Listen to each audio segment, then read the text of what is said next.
Hello everyone, welcome to RAAONLINE. I'm Dr. Abhinaya.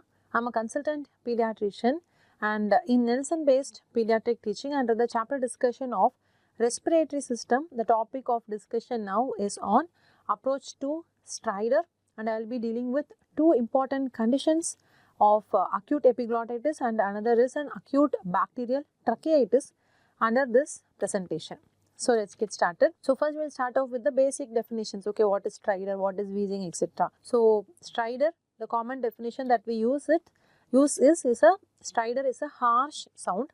It is usually a high pitched sound and most often it is inspiratory. We are of course going to talk about what is an inspiratory stridor, what is a biphasic stridor and expiratory stridor during this presentation. Just remember, stridor most often is an inspiratory sound. Whenever there is an obstruction of the upper airway, it results in a stridor. So, stridor is usually monophonic, whereas wheeze is a polyphonic sound.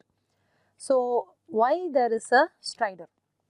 Okay. So, whenever there is whenever there is an obstruction of the upper airway, it results in an inspiratory stridor. So, this is the upper airway.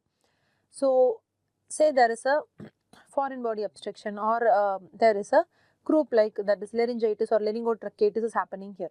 So, because of the obstruction, what happens? The pressure drops. Pressure drops beyond this obstruction, right? So, when the pressure drops in the airway, it starts collapsing. It starts oscillating, and that leads to the typical sound which is the stridor. This is inspiratory stridor. Biphasic stridor happens when there is a fixed obstruction, especially in the glottic area or in the mid-tracheal area. Expiratory stridor is when there is a lower airway collapse, but by and large we refer to stridor as an upper airway obstruction sound. So this you are all familiar with. When there is an obstruction in the above the glottis, it results in an inspiratory stridor. When there is an obstruction in the glottis, subglottis and the cervical trachea, okay, tell this, that is a biphasic stridor. Beyond the cervical trachea, it results in an expiratory stridor.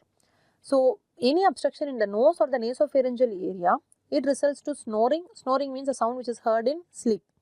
Stertor is the same sound which is heard during awake period. Okay, so that is nasopharyngeal or nasal obstruction. Okay, so we will talk about the three different stridors. So first is a biphasic stridor. I told you at the level of glottis. Whenever there is obstruction at the glottis level, subglottis or in the cervical trachea, it results most often here in this biphasic stridor results. So biphasic is initially it starts as an inspiratory stridor and then it is together throughout the respiratory cycle and it is a fixed obstruction. It is heard throughout the respiratory cycle as a single sound, as a monophonic sound.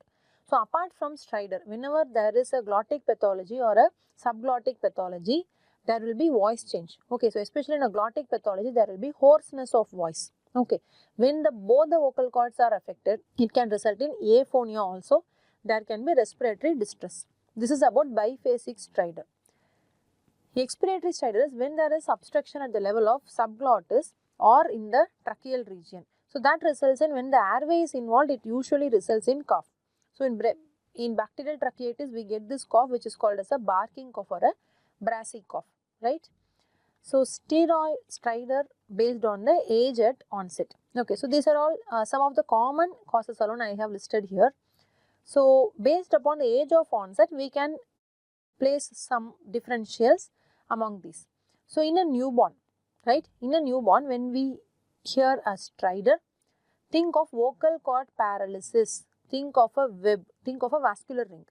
Because laryngomalacia usually it presents after around 2 weeks age. Okay, it doesn't present at birth, it usually presents between at least 1 to 2 weeks. So think of vocal cord paralysis, webs, any vascular rings also when you have stridor in a newborn. So beyond that age, laryngomalacia or laryngotracheomalacia or bronchomalacia.